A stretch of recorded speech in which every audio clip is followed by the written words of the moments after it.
Donc moi, c'est Jordan, évidemment, et ma présentation se traite de la transmission de l'espagnol aux États-Unis par les migrants mexicains. Alors, la présentation va se diviser en 4 parties. D'abord, je vais parler un peu de pourquoi j'ai choisi la question. Puis, je vais parler un peu des cas théoriques que j'ai utilisés, qui existent déjà dans le champ. Et puis, je vais discuter un peu mon travail, la méthodologie que j'ai utilisée et l'analyse. Et puis, je vais revenir à ce qu'il faut retenir et je vais répondre à quelques questions.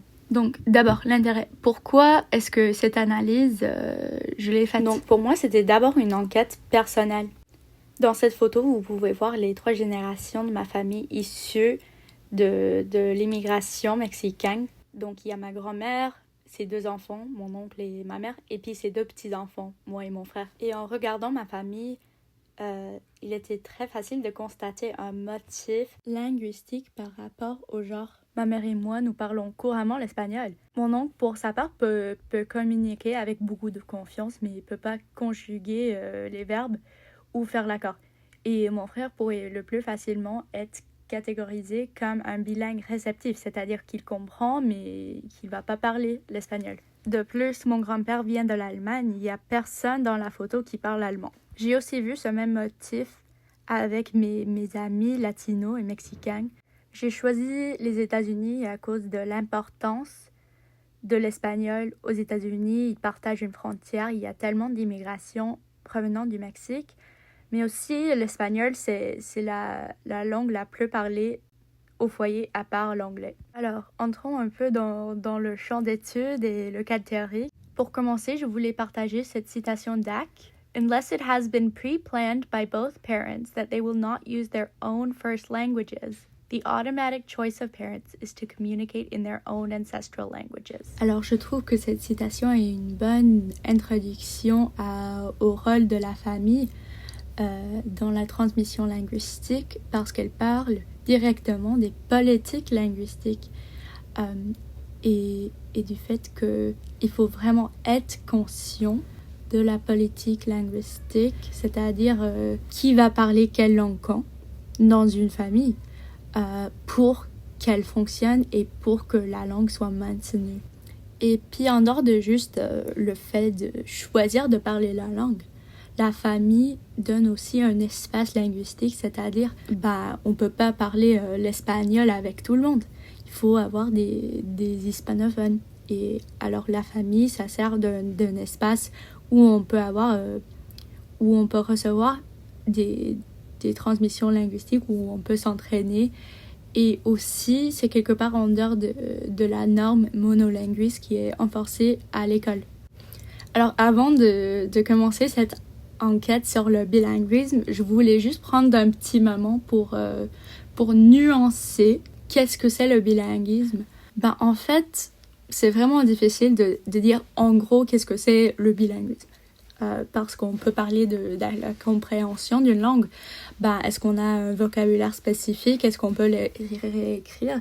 Mais est-ce que toutes les personnes qui sont monolingues dans cette même langue, est-ce qu'elles vont nécessairement avoir toutes ces compétences-là? Et puis, c'est pas juste difficile de dire qu'est-ce que c'est le bilinguisme, c'est aussi difficile de dire quand est-ce que quelqu'un a atteint ce niveau. Il existe des tests langagiers et bien sûr il existe des cours, mais normalement ce sont des cours, les cours, l'académie de la langue est beaucoup plus formelle et souvent on apprend comment prendre le test et pas nécessairement des vraies compétences. Alors on peut être tout à fait à l'aise à communiquer dans le quotidien, dans une langue, sans pouvoir nécessairement passer un examen. Ok, là on peut passer à mon travail. On va voir la méthodologie, les données et l'analyse. Alors, comment est-ce que j'ai fait le travail? D'abord, j'ai pris tous mes données du census américain de 2022, le 5% Population Sample. Et depuis ces données, j'ai trouvé les personnes de 3e génération bilingues mexicains. Alors, pour moi, 3e génération, c'était toutes les personnes qui habitent uniquement avec des parents nés aux États-Unis. S'ils vivent avec les 2 parents vont être nés aux États-Unis, mais s'ils vivent avec seulement un parent, c'est possible que l'autre parent ne soit pas né aux États-Unis. Cependant, la définition de bilinguisme pour ce travail, c'est les personnes qui parlent l'espagnol à la maison et pas juste l'anglais. Vu que un parent qui vient d'un autre pays ne serait pas dans la maison, pour la qualifier comme bilingue, je me sens confortable avec cette définition. Alors, pour commencer, on a un graphique avec les taux d'espagnol parlé à la maison par les migrants de première, deuxième et troisième génération. Première, c'est-à-dire les personnes qui sont venues du Mexique. Deuxième, ce sont leurs enfants. Et puis troisième, c'est leurs petits-enfants.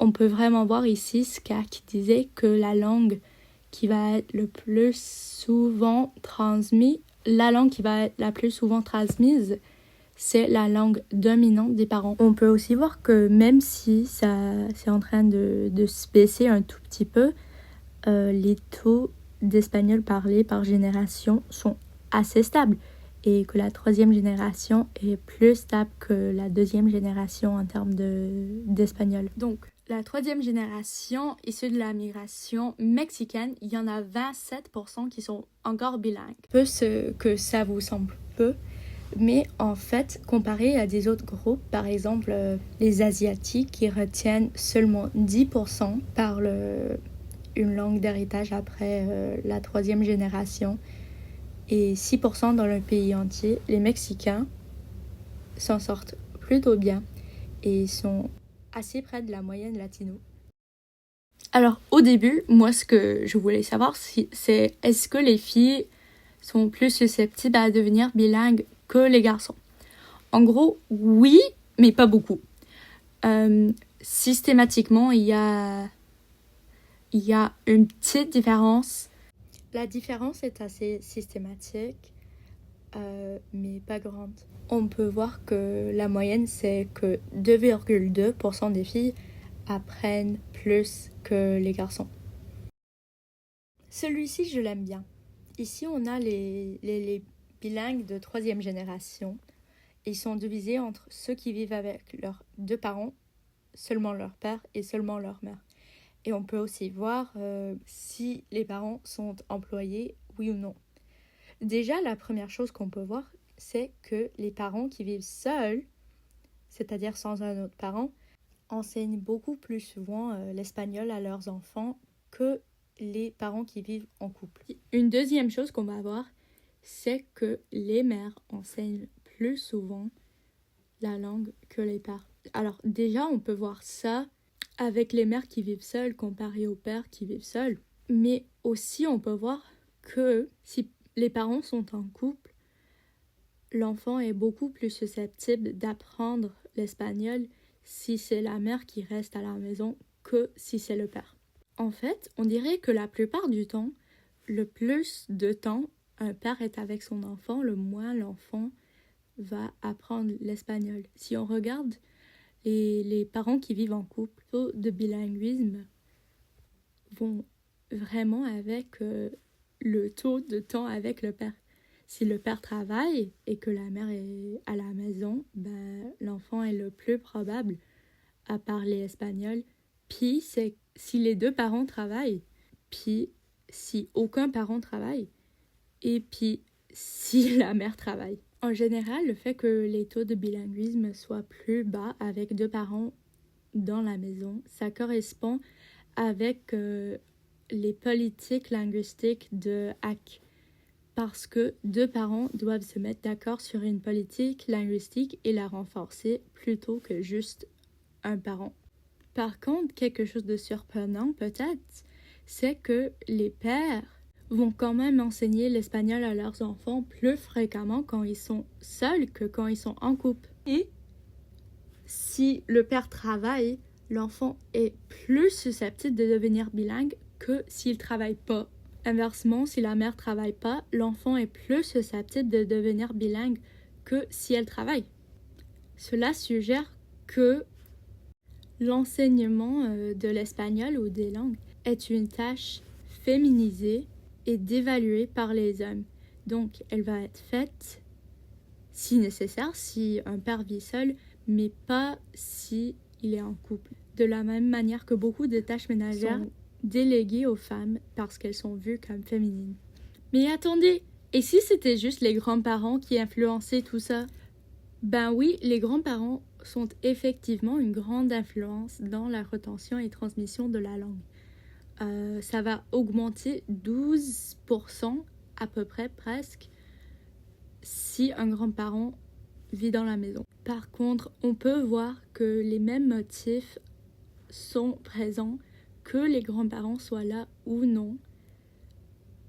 Il y a les mêmes motifs entre les parents qui travaillent et les parents qui vivent avec leurs enfants et la retention, transmission de l'espagnol.